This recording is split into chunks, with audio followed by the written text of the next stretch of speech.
Hello there, welcome to the MythPod. In the high stakes world of global trade, sometimes the biggest threats they don't look like threats at all. They look like boring paperwork, a new rule, a new tariff, and all of a sudden, a multi-billion-dollar export business is on the ropes. So, what do you do? Do you fold or do you pivot? Today, we are going to unpack a master class, and it all kicked off by one massive challenge. Okay, let's get into it. All right, let's just put ourselves right in the middle of this. Imagine you're a major industrial power. Europe, one of your biggest, most reliable customers, suddenly says, hey, we're building a wall, a carbon wall, and your products, they might be on the wrong side of it. So what's your next move? Because this isn't some textbook case study. This was the reality facing India. So our story really starts right here with this brand new barrier. The European Union, a market you absolutely cannot ignore, was rolling out a policy that a lot of people in India saw as, well, a new kind of protectionism, just wrapped up in green tape. So, what exactly is this carbon wall? Well, its official name is the Carbon Border Adjustment Mechanism, or CBAM for short. But, don't let the jargon fool you. Just think of it as a carbon tax, but right at the border.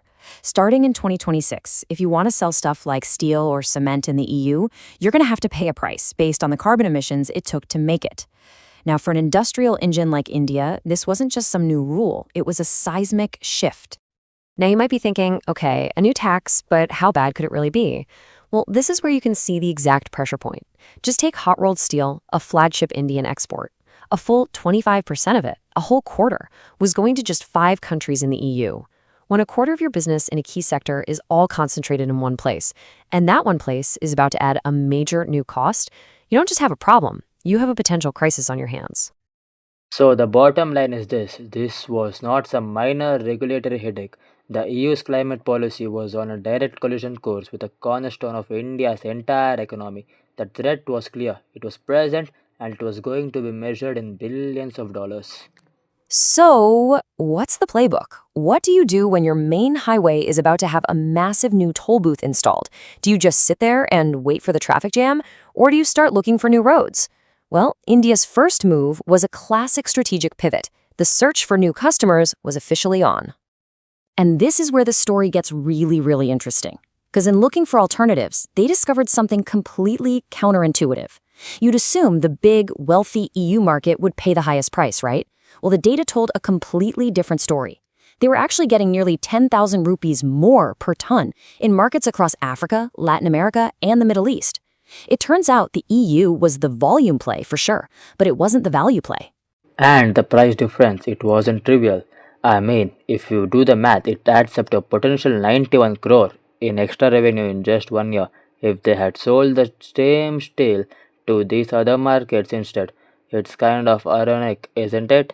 The EU's looming carbon wall accidentally lit up a pathway to more profitable customers. But here's the thing. Finding new markets? That's a great defensive move. But what about playing offense?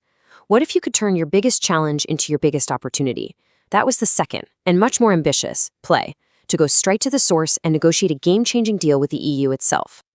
Now, if you think this was easy, well, the history here tells a very different story. This thing was a diplomatic marathon, not a sprint. Talks first kicked off way back in 2007, then they completely collapsed and stayed frozen for almost a decade. Getting this deal over the finish line meant restarting a totally stalled engine and navigating years of really complex diplomacy. And when they finally did it, you can just hear the sheer scale of the ambition in their words. Ursula von der Leyen didn't just talk about a simple trade pact. She announced a free trade zone of 2 billion people. That's not just a deal. That's reframing the entire relationship. And that feeling was mirrored completely on the Indian side. Prime Minister Modi didn't just call it good deal, he called it the deal of all deals. It's so clear that both sides saw this as something much bigger than just economics.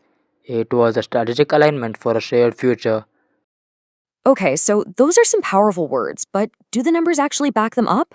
Well, according to the Kiel Institute, absolutely. And the projections really show the win-win they were aiming for. We're not talking about a little uptick here. We're talking a projected 41% boost for Indian exports to the EU and an even bigger 65% jump for EU exports to India. Those are the kinds of numbers that create jobs and reshape entire industries. So, what does a deal this big actually have in it? Well, it's a classic give and take. India gets key tariffs on things like textiles and gems wiped out. The EU gets a massive win with car tariffs dropping from an astronomical 110% down to 10. But that last point is the real strategic genius. The original threat, that carbon wall, the CBAM, it was transformed into a platform for collaboration and support. Problem meets solution. But the strategy didn't end there. A trade deal is just ink on paper, right? To make it real, to truly unleash its potential, you need to connect the dots, literally. And this brings us to the final, and maybe the most audacious piece of the entire strategy. Meet the India, Middle East, Europe Economic Corridor, or IMEC. You can think of it as a 21st century spice route, but built with steel rails and shipping containers. It's this grand vision for a network of ports and railways designed to physically stitch these massive economies together, making trade faster, cheaper, and way more reliable. And when you trace the planned route, you see just how bold this plan really is. It's not just one route, it's a whole multimodal system. Goods would move by sea from India to the UAE, then hop onto a train across the Arabian Peninsula, and then get back on a ship to Europe. It's as much a geopolitical project as it is an economic one. So why go to all this trouble? Well, the reason is simple. It's all about erasing friction. By creating a more direct and efficient path, estimates suggest IMEC could slash trade costs between India and Europe by up to 25%. That is a massive competitive advantage. And when you combine a landmark trade deal with a massive reduction in trade costs, the long-term impact is just explosive. Economic models project a near doubling of India's export growth and a major wave of foreign investment. The trade deal was kind of like the software update. IMEC is the hardware upgrade for the entire economic relationship. Okay, so let's zoom out for a second and connect all the dots.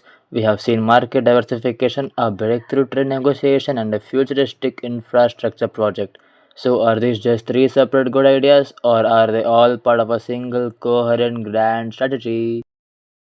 Well, I think the before and after picture here really says it all. You can see the complete transformation. What started as a defensive reaction to a carbon wall evolved into a complete reinvention of India's entire trade posture. Every single challenge was met not just with a solution, but with an upgrade. It's a truly remarkable strategic turnaround. And let's not lose sight of the sheer scale here.